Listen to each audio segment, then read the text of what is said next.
People suck at questions. The invitation to connection always comes with the cost that somebody will reject it. How's he doing? Like, is that stressful? You're like, is this person about to listen to me right now? I think I'm going to make them uncomfortable if it's not the question that they want to ask. So I will avoid it. The more rules we put up about how we connect with one another, the less we're going to connect. It's this cultural moment is tearing us apart because I can't be curious because I'm so scared that my curiosity will offend. This may be a dumb idea, but I just want to, it might be a bad idea, but I don't know. And they're like, oh my God, I immediately need to show them, but I totally see them when I get them and I want to be empathetic. And then they just the story spills out of them. We get to play with how we engage in the world. Whether you use the word just or not isn't who you are as a human being. You are always, always wrong. You're just becoming less wrong by asking more questions. Man, you do that for somebody, you can change somebody's week. Clever Crew, if you've ever felt awkward or unsure in conversations, today's episode is exactly what you need. We've got an incredible guest who's taken the cringeworthy moments we all dread and turned them into a superpower for connection. Meet Cole Jeanette. After navigating his own struggles with social cues and tough conversations, Cole hopped on Instagram, started sharing tips from his car, and the rest is history. Now with over 478,000 followers and millions of views, he's become a go-to coach for helping people feel confident, relaxed, and ready to connect.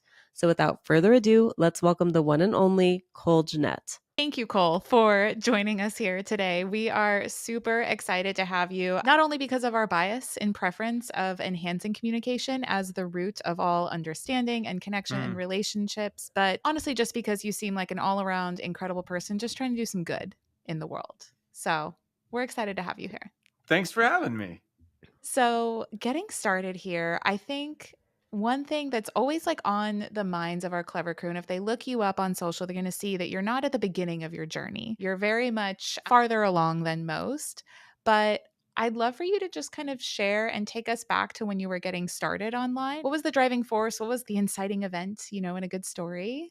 What did that look like? Years ago, I found that I was really competent, but my charisma or my ability to communicate was limiting my ability to grow into leadership roles. And so I remember specifically asking why I wasn't considered for a leadership opportunity. They kind of skirted around the answer, and it ended up, I just didn't know when to shut up. And I was like, oh, that stings. It was funny. Nobody told me to stop doing that. If I'd have known, I could have worked on it. And so I remember there were invisible rules that I didn't know. And because I didn't know those invisible rules, I like to say there are so many implicit rules with explicit consequences. That resonates, right? Things that nobody told you, but you are very much expected to know and stay in line with. And what makes it even sneakier is they're changing depending on the group of people you're with. That's maddening. So that's why my company's called Overt. We say we're in the business of overt operations. So just make it clear, let me know what you expect of me. So through that, I was fortunate enough to have a mentor to be able to get access to a 360 review, which if people aren't familiar, is where the people above you, alongside of you, and below you all review you. And I remember reading this thing where somebody said, Cole seems more concerned with what's happening in his head than me when I'm right in front of him.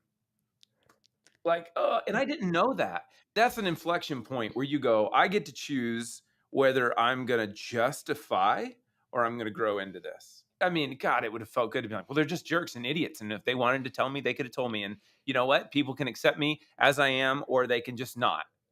Because listen, there's a lot of that out there. And it feels good. It feels good. But it's ruinous empathy, as the radical candor folks say. So I decided, inflection point, I'm going to lean in. And I spent, a decade just trying to work on my emotional intelligence and my ability to communicate and connect with people, trying to open up really wide doors for feedback. And all of that yielded a lot of fruit.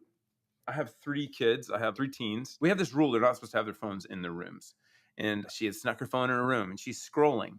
And I think she had scrolled late into the night, one of those 1 a.m., 2 a.m. binges. So we were having to talk about it and, doing all the parent things. And then it hit me. I was like, social media is access to people in an intimate way that we do not consider. The thing I tell people over and over when they ask about, we grew 500,000 in a year and a half. I think the reason is people think it's a one-to-many platform. It is not. It is a one to one platform. Think about the places. I remember watching my daughter and she's scrolling. She's alone. She is in a place where I can't even get to her. If I knocked on the door, she'd be out of that moment. That's the Mm. moment we're speaking into people. And so I was like, man, maybe I can reach Cole at 21 and give him all the stuff that it's taken me 10, 15 years to get. Maybe I can give it to him earlier and shrink his learning gap. I started doing stuff. I think at the time I started my Instagram, I was going to do dog training and social skills, but I ditched the dog training thing because I love animals, but I don't love animal people. They're mean. They're very mean and opinionated. I'd rather get into politics, frankly. Love that Wow. unpopular Okay. That's a opinion. hot take. We love the spicy takes, Cole. So Yeah. feel free. So yeah, that's how I got started. And then it just kind of ran away on me in a really beautiful way. So cool. I saw here that you do not like to be referred to as an expert, but you prefer the term coach. So, can you talk to us a little bit about why that is? Yep. I think the experts are great for pioneering new information. We need them. We need them. And every now and then, people like an Adam Grant or Brene end up being experts and brilliant at communicating it. But by and large, experts are kind of the worst people to help the beginner. If you look up the learning model of people they are unconsciously incompetent. Remember when you were learning to drive? You remember that? You thought, can't be that hard. Can't be that hard. You're a 14-year-old kid. Yeah, it can't be. I watched my parents do it. And then you get behind the wheel and suddenly you go from unconsciously incompetent to consciously incompetent. You just suddenly know all the things you don't know. And that's the moment you need help. For a lot of people, that's the moment that they start looking for help. And they often reach to people who are unconsciously competent. And they ask those people, it's like your organized friend. And you say, can you help me organize? And they're like, just organize. And you're like, well, how do you do it? I don't know. I just do it. They're unconsciously competent and they're useless to help you. They're great if you need to hire somebody to do it, but they're useless if you want help. So I live in the third quadrant. It goes down and they call it the valley of despair. And I am consciously competent at social skills. And the way my brain and body are wired, I don't think I'll ever be unconsciously competent. Like the way I'm interacting right now, I have to think about it in order to translate the way I want to translate. And so I'm constantly thinking about it. And so I'm able to then communicate things to people that are feeling the pain and loneliness or disconnection or anxiety of not having those skills. As opposed to an expert, you know, it might feel good to the ego, but I think experts aren't necessarily the most helpful for people who are earlier on in their journey. I love that. I feel that too. I love your definition of that. I see myself in that manner a lot because I'm an educator. I was a teacher for many years, and I see myself as that person who kind of helps you hold your hand step by step. This is how you do it, and takes you through maybe a process that already exists. But I'm going to break it down and be that person for you. So I love that distinction. Also, you were talking about a framework, and I know I've read that book wherever that came from. Is that from Radical Candor? I never remember which book it is from. What was that from? It's the 4 stages of competence learning model. That's if people want to Google it. That's my encouragement to people who are not far along. People wait to start businesses or to help people until they feel like I'm good enough. That's an ego lying to you. Once you've had some success, you can reach back better to the person a little ways behind you than an expert can. It's terrifying. It's terrifying to know there are people better at what you do than you. But my goal isn't to be the best at something, it's to actually help people. And it seems to be helpful. So I just keep showing up and trying to do it. I love this so much because when you had said earlier that there are a lot of implicit rules with explicit consequences. Oh, I felt that in the middle school version of Kat, felt that in her soul when I don't know if you guys had similar experiences, but when you go from like elementary school where everybody's friends with everybody, maybe it starts to like there starts to be some cliques and divides like around that 5th grade level, but you go to middle school and I remember clearly didn't know it at the time, but like realizing that I was wired differently energy wise and like being very introverted and very in my head. Candace knows like one of the analogies I use is to explain that like my mind is like a multiverse. Like even my partner will be like, "Where are you right now?" I'll be like, "I'm 10 years ago remembering the book that I read, under this tree in Portland, Oregon." Right. And then seeing everybody else who's super extroverted and who could just like work a room and like you walk through the halls and then like the C parts for them and they're, playing sports and on dancing, all these things. I love that. And I'd be curious to know like what your thoughts are on like introversion and extroversion and how that plays into communication and how you not label yourself, but like on that spectrum, like where do you see you falling? I definitely tend toward extroversion. I hate running, but I was at the gym the other day and a guy got on the treadmill next to me and I ran like a 5K without even getting winded because we were just talking the whole time. So I think I squarely fall on extroversion, but we got a whole mixed bag in our house. We've got ADHD folks who are introverted, we've got extroversion. I think we give it too much power. It's not that it's not helpful, it's just that it's mostly helpful for knowing how you recharge.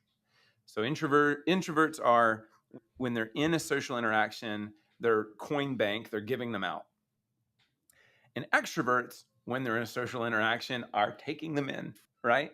So to say that introverts don't like people is foolish because every time they're with them, they're contributing and sacrificing in order to be with people.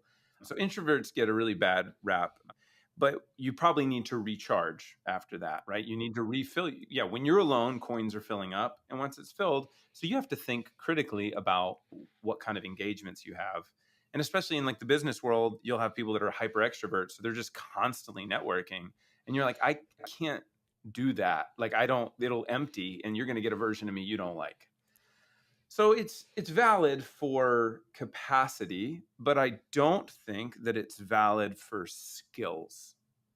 Because while you're recharging, you might have some thoughtfulness that is really needed. My oldest daughter is massive introvert, and you don't get her all the time, but when you get her, oh, she says things that just, and there's a lovely TED talk on the power of introverts and leadership that if you haven't watched it, it's a woman and she's an introvert and she talks about the wisdom of introverts and leadership. And I think it's really, really wise. So as far as skills, I think introverts and extroverts are kind of on an even playing field. I certainly get more at bats as an extrovert, but I think you can take time and reflect and think through stuff as long as the spotlight doesn't constantly feel like on Cat in middle school. That spotlight feels like it's on you. So what we're doing is we're trying to interact with another person, but we're not actually seeing them. You're just trying to present some avatar of yourself that they'll give a thumbs up or thumbs down to. And that's what we would refer to as the ego. And the trick is just getting that mind off of you. Self awareness is a gift, self consciousness is crippling. So, self awareness, that's why a lot of my videos I'll say, you're known and loved, right? You screwed up. You're known and loved. You're still known and worthy of love. You did great. You're not better than anybody. Because that self consciousness can kind of take over and then we can't see people. So introversion, great if we're doing it as a self-awareness exercise. If it's starting to snowball into self-consciousness, we need to kind of hit the brakes and just get curious about another person and get outside of ourselves. Can we shift gears a little bit here, Cole? This is selfishly, but also because I know the Clever Crew, we have a lot of people who identify as introverts. And you mentioned how skills are essentially for everyone, and you can develop the skills no matter if you're introverted or extroverted. So, can you specifically? I watched your video about, you have a reel about conversation minimizers, and I was like, oof, guilty of some of those for sure. I think the podcast has helped a lot in learning how to navigate not using conversation minimizers.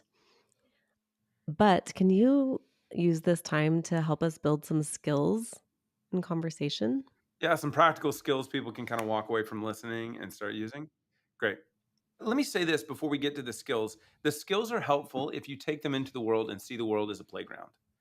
We are trying. We're going to try. We're going to fail. We're going to learn. If you see it as a courtroom, bad news bears, right? God, I just keep saying I got to stop that. Stop it with the ums. Shake it out. Okay, stop it with the ums, right? When we're beating ourselves up. When you're making it a hard and fast rule, like this is the rule, I could never do it. That's Yeah. a problem. We're making iterations and changing. We get to play with how we engage in the world. Like whether you use the word just or not isn't who you are as a human being. So just play with it and see what works. And you'll find out what's important to you. No, I speak this way because it's important to me. But it's like 10% of things. It's not much. So let's talk about skills. Keep it playful and we can talk about skills. As long as it's not a courtroom and you're going out and you're passing and failing. I do think limiting minimizers, but using them when you want to. So if you're in a place of power, I use it if I have somebody and I think they're intimidated by me and I want to talk to them about something that I think might be difficult. I will say, "Hey, can we chat? I just wanted to run some stuff by you and talk through some stuff." And hear me minimizing it. I'm just I don't know. I don't know. I don't know. Just kind of sort of maybe just kind of sort of Throw in I an don't know. accent. Yeah. Yeah, I'm getting Southern because Southern people are real polite. I grew up in Georgia. I can, I can attest. But then if we want to act with some authority, man, you remove all of those minimizers, those just kinda, I don't know, and say, hey, can we talk for a minute? I wanted to talk to you about something that happened yesterday and it's important to me. And if that person tends to not take it seriously, they're like, oh, right? And so we are in charge of how we engage in the world. That's one. God, there's like a million. I would say if you're going to talk to somebody about something, especially if you're like kind of standing on the back, you're in your clamshell and you're watching people and you want to talk to somebody about something, I would say an observation before you engage in a question is really helpful because while we are in the same physical space, Kat, I forget what you referred to it as, like I'm in another place. Yeah. Multiverse. You're in the multiverse. I need to pull you from the multiverse to here, and I need to point you in the direction of the thing that I'm wanting to talk about. You right? So we're standing there. We're at a networking event. I notice, somebody has Apple AirPods or something. But hey, I noticed you have Apple AirPods. Small move, but then they're like, oh, from all the things. Oh, my AirPods. Great. What about them? You'd be like, I was wondering. I was thinking of getting some. They seem overpriced for a pair of head. Like, are they worth it? And now we're in because they're not located there yet. And a lot of people will be like, do you like your earbuds? AirPods, earbuds. Airbud is a movie about a dog. It is. It was a fantastic Yeah, oh classic, yeah. classic movie. It's not in the rule book. So observe before you ask questions. And then if you're going to ask a question, try not to use why. That one is huge. If you have kids, I can save your parental relationship right now. Why triggers defensiveness? Now, if I'm coaching you, I might say, Candace, why do you think you do that? Let's explore that because you've given me permission to partner with you to self-reflect. But when we're just engaging with another human being, why is rarely a helpful question. So if you could spend the next year just going, all right, I'm going to take all my why questions, which are great internal questions that we have in here. I wonder, you see somebody and you're like, I wonder why she wore that today. I wonder why he's not talking to that person. We have these wonderings and those are good, but we have to, before they go from our head out of our mouth to another person, we've got to craft them a little bit. And the number one way to make them more inviting to story is to remove why and introduce who or what. I mean, but what, and it's simple enough, but if you take like, especially in my world with my kids, they'll say, well, then so and so did this, and then I did this, and all I'm thinking is, why would you do that? So now I'm like, reword. What were you thinking? No, that one doesn't work either. Um, oh, so yeah. So what happened that led to that? Well, he said this, and then I said this, and it works with pretty much everybody. Like we want to take people out of defense and data, and we want to get them into story because story opens up worlds of interesting things. Because people are like, they're a whole lifetime of ungoogleable knowledge, which is I think that's a Chad Littlefield quote. Yeah, those are the two big ones. We could fill another hour and a half with random little tidbits, but So helpful. I think there was another skill too that I saw on your reels that really resonated with me because you had shared that this is really helpful for people who have ADHD or have AD or exhibit ADHD tendencies, whether or not they've been traditionally diagnosed, yeah, whatever it might be.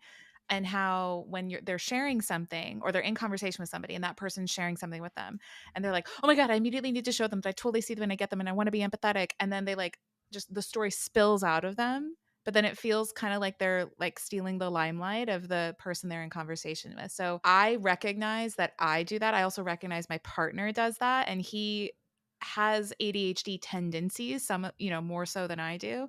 But I'd love for you to share kind of the tip that you had shared in that reel because that made an impact on me. great. I'm so glad it did. We refer to, I didn't make this up. I heard somebody really smart say it. And I don't remember who it was. Actually, his name was Michael, but I don't know his last name. It's a coffee shop in Fort Myers, Florida. And he said, oftentimes we think what we're in is a conversation, but really it's a dual monologue. It's two people saying things in the general direction of another human being. But if there are no listeners, it's kind of like the proverbial tree that falls in the forest. If nobody hears it, who are you saying it to if nobody's listening? The trick is ADHD folks, their brains will, like, the way it's wired is to share a reflexive story of a similar thing is to share empathy. So like my wife and her best friend both have ADHD. They will just back and forth. And there is nobody's feeling like the spotlight's being stolen. They're like, oh, that's a ooh. And it's just a storm of energy and they're fine. But the general rule, like 80% of the population is neurotypical, 20% is ADHD, dyslexic, autistic. The ND, that's 20%. And that's everything that falls under that umbrella. So it's a small percentage. So when we say general rule of thumb, we're just saying that 8 times out of 10, it's going to work well, is to ask a follow-up question to make sure you understand. I like to tell people, you never understand. I promise I don't understand. You are always, always wrong. You're just becoming less wrong by asking more questions. Because when you share something like Kat, when you shared with me your story about middle school, I have a picture in my head, right? Of what your middle school looked like, what you look like, what those interactions look like, how you saw it, you know, like I picture it all, but most of it's uninformed. So if I can follow up with a question, somebody, I have the hardest time thinking of hypothetical situations. But, somebody says, I think the one on the reel was like, oh, my dog went into the vet this weekend. And then, I want to be like, oh, last year my dog went into the vet. It was tough. And they're like, well, that was fun. Let's go opposite. But what would it feel like if you said that to somebody and they went, oh my gosh, like, how's he doing? Like, was that stressful? You're like, is this person about to listen to me right now? People suck at questions. The average person is so bad at questions. And so, man, you do that for somebody, you could change somebody's week. You could change somebody's life, because to be seen and heard is a powerful experience. And all it takes is a curious question, a curious, empathetic question. And then, so you go, instead of sharing your story, you go question, reflection, and then share your thing. So I'll go, oh, what happened? How's he doing? Oh man, that must have been tough. Was it a fortune? Dogs are expensive. Yeah, it was. Let them talk a little bit. Let them share. That helps. That's what we're made to do with each other. And then you go, man, I bet that was really tough, huh? Yeah. And that, have you ever had somebody reflect back to you what you say and you go, yes, Right. It's a great feeling. yes, So good. yes, thank you. It's like it's been stuck inside of you. And in order for you to feel less crazy, you need another. And once you get somebody to that point, and that's not all the time, but that's kind of what we're shooting for in conversation. For they're like, yeah, it was. Then I go, man, it's not exactly the same, but our dog was in the vet last year, and I can only imagine he was in there for like 2 days. It cost a fortune, and we were like, is he gonna? Man, we cried about it. So that's tough. Well, I'm sorry to hear that. And then you can move on. And that is a completely different exchange than two people just sharing like stories in a room together. So helpful. Really, I feel like for me, I'm hesitant to like ask a question because I don't know if I'm prying or if I'm asking too much. Yeah, let's talk about that. What are you concerned will happen? What do you kind of project into the future? I asked that question and I'm prying. I think I'm going to make them uncomfortable if it's not the question that they want to ask. So I will avoid it. Not in my coaching, but in my interaction with a stranger at a networking event. Yeah, you're trying to guess what would be appropriate to ask and then ask that, right? So Chad Littlefield, who, if anybody hasn't seen his work, he does a lot of great work on connection, has been really instrumental in my life, says that connection, the invitation to connection, always comes with the cost that somebody will reject it. And when we ask a curious question, I think one of the common situations where you see two people arrive somewhere together and you want to ask if they're together. Oh, yeah. I always want that tea. You want to know. And that is not an unreasonable thing to ask. You're curious. I'm curious your situation. I'm curious your background. I'm curious your story. I'm a very curious person. And I find the more rules we put up about how we connect with one another, the less we're going to connect. It's this cultural moment is tearing us apart because I can't be curious because I'm so scared that my curiosity will offend. And I think that curiosity takes courage.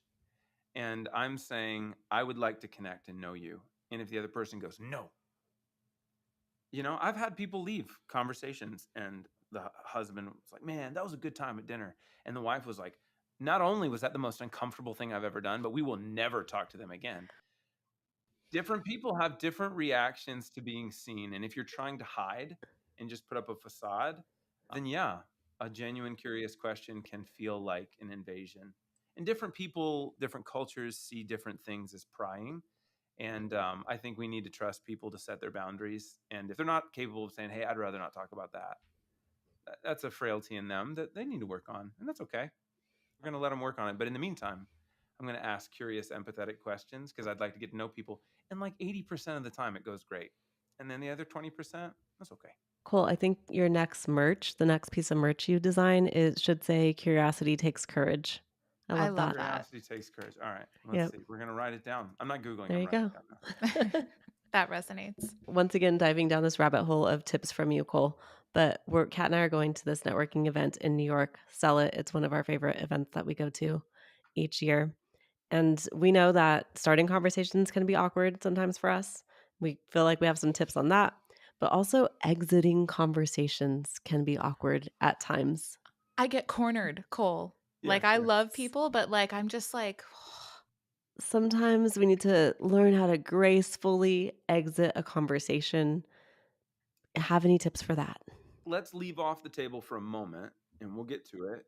Somebody that is like oblivious to every single social cue in the world. That's just like, well, blah, blah, blah. Because I do find that that's the exception. It gets a lot of attention, but it's not the common. So let's talk about this is the two best ways to end a conversation. And the beauty of a networking event, if you can again get back to the playful thing, see it as like, oh, I'm gonna get so many reps in. But if you go in with a plan, you're going to get some reps in and you're going to learn and it's going to be easier the next time. Going with the plan because that makes us feel better. It So, does, doesn't it? yeah.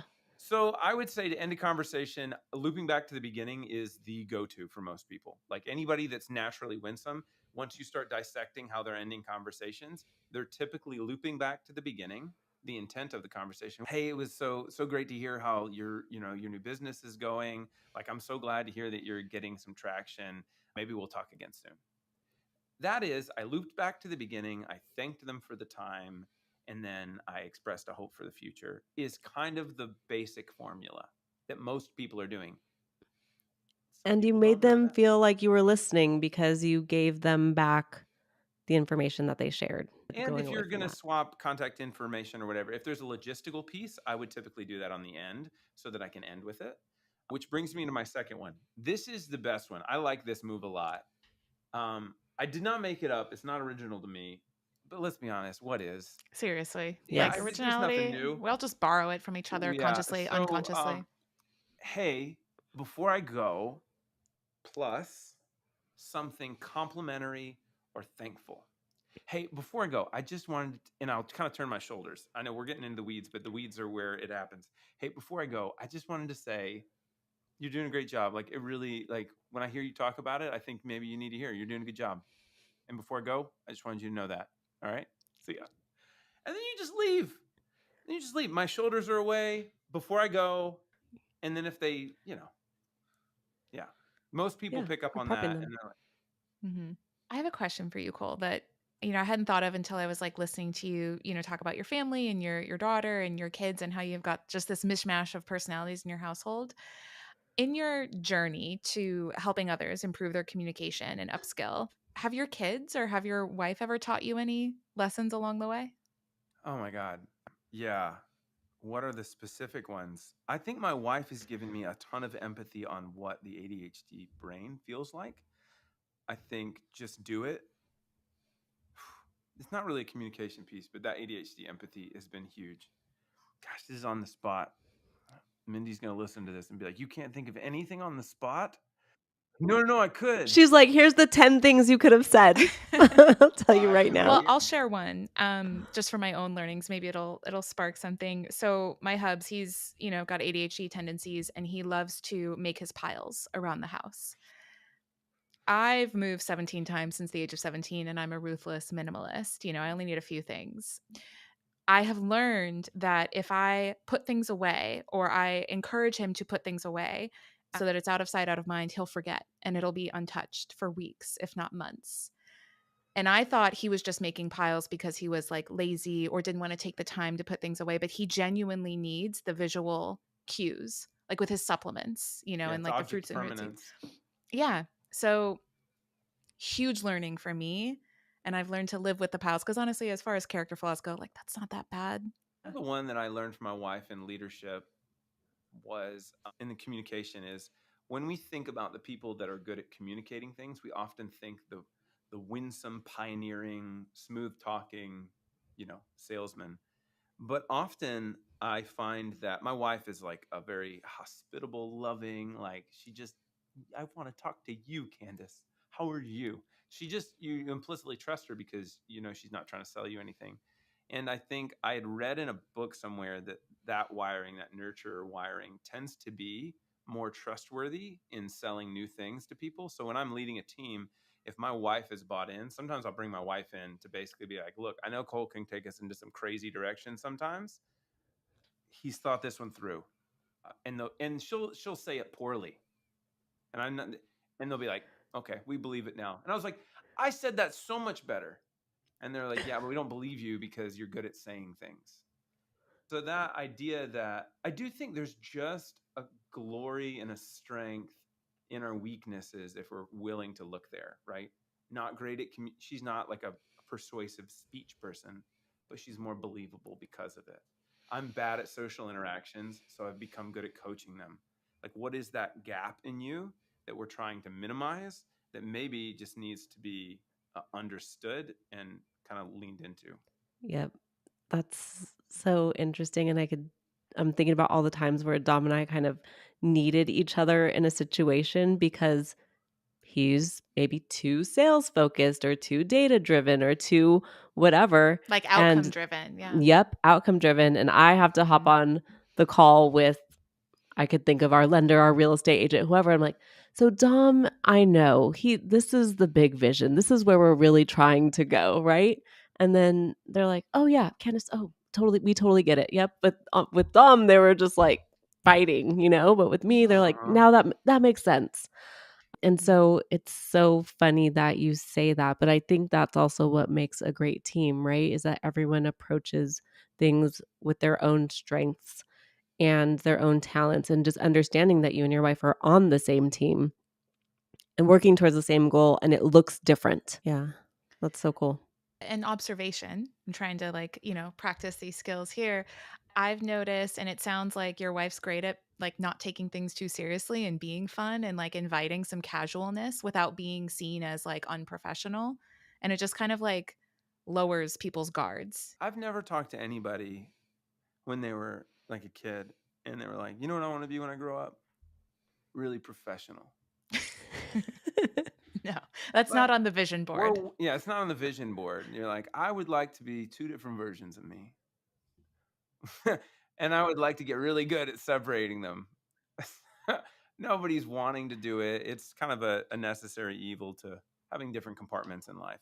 Can we talk about when you are in situations? I know I've been in this situation where maybe I'm in a meeting with people who are, let's say, more experienced than me, but I do have something to add to the conversation.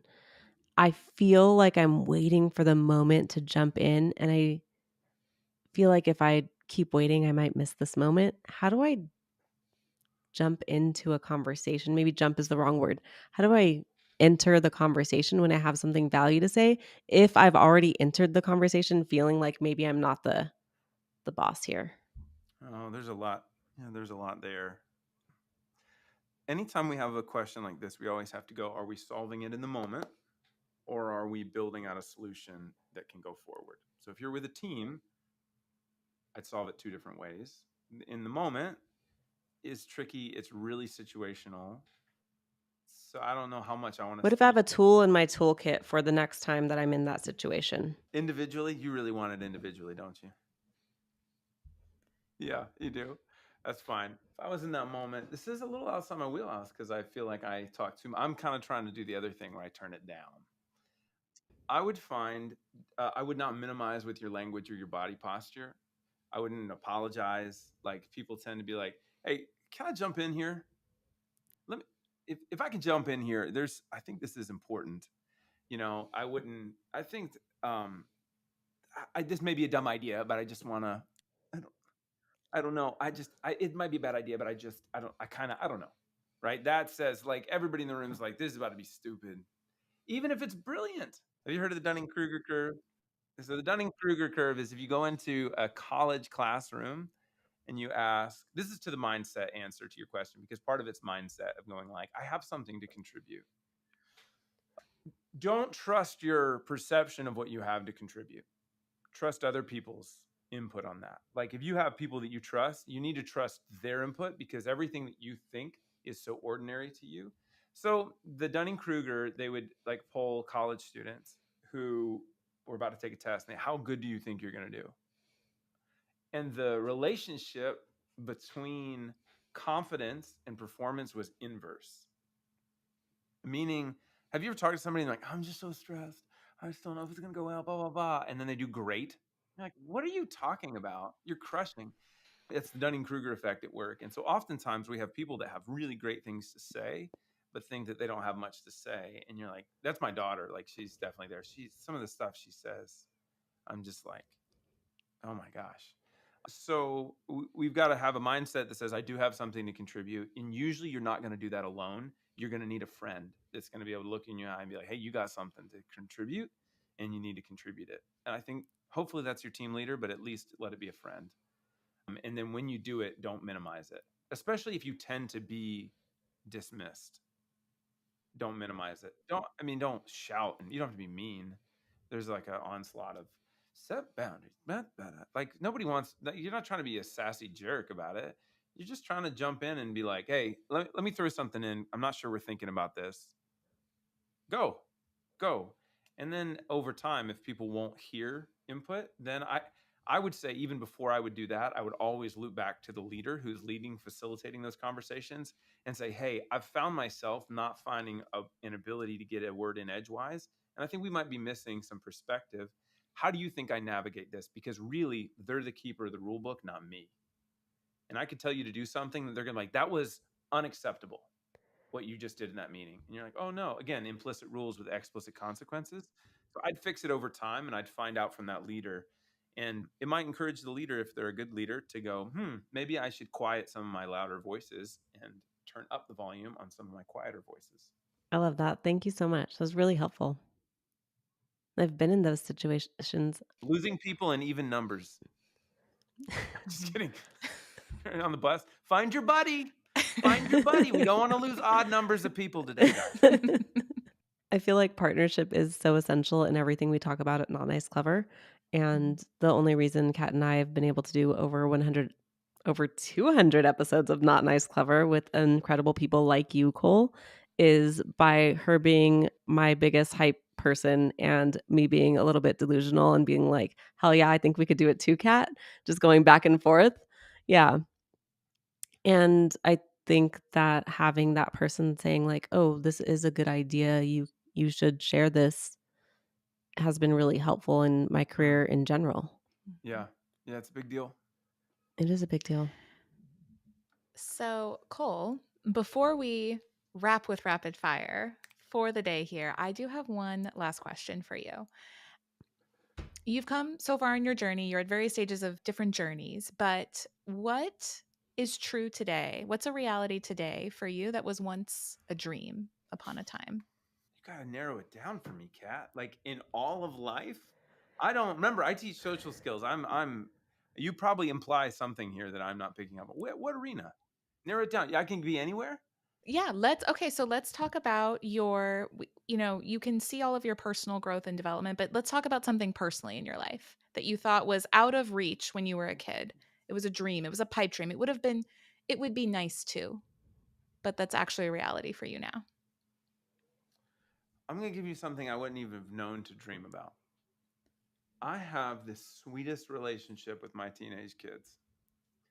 They are funny and ridiculous and awesome. And they teach me stuff every day. And I never, when I was 20, would have thought, you know what I really want to be when I grow up? Close with a 15-year-old teenager and talking about life and watching Marvel movies and going for walks. I wouldn't have known that it would have been so beautiful and life-giving. And people talk so bad about teens, but they are fascinating, lovely creatures. So that's for me. Like when you said it, that was the first thing that came to mind. Kind of more than I could have even imagined is like, I've just got these three little adults living at my house that like talk to me about their lives, and my whole heart is invested in them. And it's one of the greatest things I'm doing. So cool. That's I love beautiful. that. Okay, Kat, this is all you. Rapid fire questions. I know Cole seems a little bit nervous about this in the beginning, y'all. I don't know if you got to hear that part, but he seemed a little nervous about this. He's been thinking about it for 40 minutes I'm in ready. the back of his mind. Let's Okay. go. Number 1. What was one of your childhood nicknames? I asked him to call me Cece on the basketball court in 6th grade, and it Mm. stood for, wait for it, it's gonna hurt, Cool Cole. Just Super to be cool. clear, Cole. nobody actually called me that. I just was doing a layup in Georgia on a metal mesh net, and I was like, "Ching, call me Cece," and then I would walk away, and that hurts to remember. It didn't stick. So thanks for bringing that up. It's our pleasure. Okay. Are you team pumpkin spice or not? No, overrated. It's another flavor of sugar. Here we go. What's the most underrated tool or software you use in your business? Underrated. I don't know what people think of things, so it's hard to say. Probably ManyChat. Good grief, that's so yeah. helpful. I don't know why anybody's looking So in your nice. bio. Just Right? comment things, it'll DM it to you until it Make it suddenly easy. doesn't, and then you panic at 1 a.m. By the way, if you comment on any of Cole's reels, small talk, I'll send you you will free. get. Yeah, I binged last night. If you comment small talk on anything, you will get tips on small talk. I don't know exactly, but it's going to be amazing, I'm sure. Yep. Yeah. She hasn't opened it yet, but it's sitting there. Let in her me DMs, comment ready to now. go. Yep. Commenting. Okay. Next question. Best advice you've ever received? That's not a rapid fire question. Get out of here, Kat. I know. That's a why question. That's a why What's question. the deepest wisdom ever uttered in your presence? Oh, I don't know. Disconnect success with identity. Probably. Disconnect success with identity. That's a mic drop right there during you're rapid worthy fire. you're worthy of love and respect. Whether Period. you crush it or not. Infinitely worthy. Yeah. Disconnect them too. Yeah, it's dumb. Okay, here is a rapid fire. I mean, hopefully we'll see. All right. Who's your celebrity crush? Oh, I'm not gay, but Ryan Gosling. God, that guy is beautiful. No, He transcends. He transcends. Good grief! How is I he think so a lot great? of men would agree with you, gay or straight. Lovely. Yes. I don't know who's my celebrity crush. Who is? I can't think of anybody better than Ryan Gosling. I'm sticking with Ryan. There you Gosling. go. We bow down. That was a great answer. He's funny. He's talented. He's beautiful. He built that house for that girl in The Notebook. How did he get lumber at that price? Oh my I don't God. know, but it was beautiful. And he wears that little button hat forward without it seeming trite. Get out of here. Oh gosh. All the boxes. All the boxes. Last book or audiobook you couldn't put down? Fantasties by George MacDonald. Oh my gosh. I'm in Adding it fairy to the tales list. right now. Just get out of the nonfiction world for a minute. Leave it for a minute. You don't realize how compressed it is. The world's magical. And George MacDonald was he was like the hero for Tolkien and C.S. Lewis. No way. So like this is the upper love pool C.S. Lewis. that like Narnia's and Lord of the Rings and all that flow down from. And so I read, I think it's Fantasties. It's spelled with a PH. And it was, I'll probably reread it every year for the rest of my life. It was magical and interesting and confusing and wonderful. Thanks for that. I'm going on vacay and I need a read, so that sounds right up my alley. Speaking of next rapid fire, Candace is often, as she just demonstrated, at the airport. So, Cole, when you travel, are you arrive 2 hours before boarding or 2 minutes before boarding? About 2 minutes. No. See, it's Why do just you need to nice be to there just like 2 walk right hours? You let on. me Yeah, down. I just thought you were team 2 hours. Definitely. I mean, I'm not missing the flight. Like, I'm checking the right. TSA lines, like, but I am minimizing the amount of time I'm at that airport. Okay. Last rapid fire. I do love all things Marvel, fantasy, and astrology. So, Okay. do you know your sign? And No. if not, when's your birthday? January 30th. Aquarius. Aquarius. I Love have it. no idea how you get on board with this cat. All people born at the same time have the same personalities? They have the same influences that contribute to the nature versus nurture argument. That sounds like a workaround. It's okay. I don't know. My other workaround is that it's just physics that we can't explain yet. Like us thinking that gravity was hoodoo, several centuries ago. It's physics we can't explain yet. I can get down with that. Transcend and include. All right. There we go. Thank you All so right, much for cool. being with us today, Cole. We really enjoyed our time with you. Thanks for letting us selfishly steal all your skills and knowledge about communication. We appreciate it. Yeah, glad to serve you guys. Before we go, tell the Clever Crew, where can they find you and hang out with you online? Yeah, so Instagram's just my name, Cole Jeanette. Facebook, I think it's Cole Jeanette Coaching. And then my website is leadovert.com. And we'll drop all of those in the show notes for everyone. Do it. Let's go. Thank you so much, Cole. See ya. Thanks for joining us on Not Nice, Clever. Remember to follow Not Nice Clever wherever you listen to audio. And if you haven't already, drop that 5-star review. Share your takeaways. Tell us your story. We love to hear it. Signing off, your not so nice, but oh so clever besties that mean business. See you soon.